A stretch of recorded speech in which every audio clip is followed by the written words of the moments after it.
મુખ્યમંત્રી જે ભૂપેન્દ્ર પટેલનો આજે 65મો જન્મદિવસ છે તો ગુજરાતના 17મા મુખ્યમંત્રી ભૂપેન્દ્ર પટેલ જે ન્યૂઝ કેપિટલ પરિવાર તરફથી જે જન્મદિવસની હાર્દિક શુભકામનાઓ જે આપવામાં આવી છે જે મહત્વની જે બાઇટ છે એ બી આપણે એક વખત નજર કરીએ।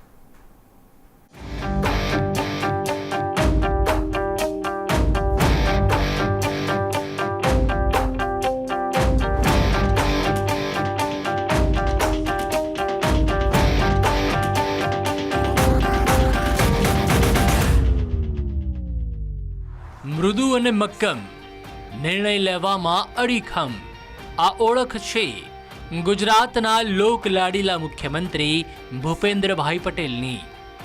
એક એવું વ્યક્તિત્વ જે હંમેશા સ્મિત સાથે મંચ પર જોવા મળે, પણ બીજી તરફ દાદાનો દંડો જ્યારે ચાલે ત્યારે ભલભલા ભ્રષ્ટાચારીઓ ફટાફટ ભાગે। એ પછી ગેરકાયદેસર દબાણો પર બુલડોઝર ફેરવવાની વાત હોય કે પછી ગુનેગારોને પાઠ ભણાવવાની। અમદાવાદની ધી ન્યૂ હાઈસ્કૂલથી અભ્યાસનો પ્રારંભ કરનારા ભૂપેન્દ્રભાઈ પટેલે બી શાહ જ્યોતિ હાયર સેકન્ડરી સ્કૂલમાંથી ધોરણ 12 સુધી અભ્યાસ કર્યો। ત્યારબાદ અમદાવાદની સરકારી પોલિટેકનિકમાંથી ડિપ્લોમા ઇન સિવિલ એન્જિનિયરિંગનો કોર્સ કર્યો અને અભ્યાસ બાદ શરૂ થઈ દાદાની રાજકીય ઇનિંગ।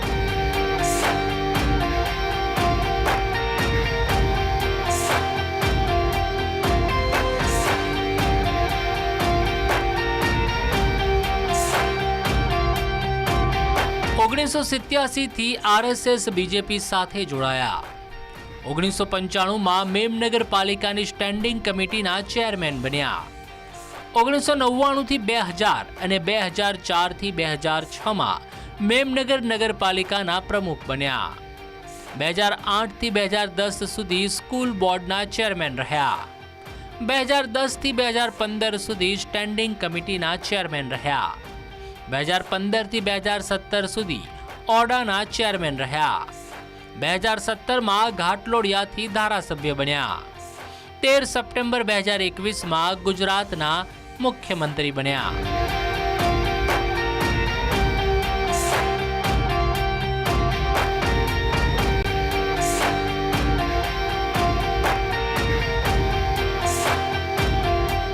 રાજકારણની સાથે સામાજિક ક્ષેત્રમાં પણ ભૂપેન્દ્રભાઈ પટેલ સક્રિય છે।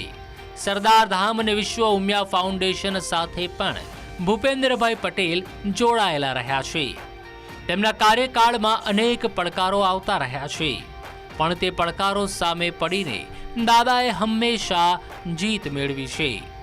ભૂપેન્દ્રભાઈ પટેલના જ કાર્યકાળમાં બીજેપીને ગુજરાતમાં 156 બેઠકો મળી અને લોકસભાની ચૂંટણીમાં પણ 26માંથી 25 બેઠકો જીતવામાં સફળતા મળી। ભૂપેન્દ્રભાઈ પટેલને તેમના જન્મદિવસે ન્યૂઝ કેપિટલ પરિવાર તરફથી ખૂબ ખૂબ શુભકામનાઓ।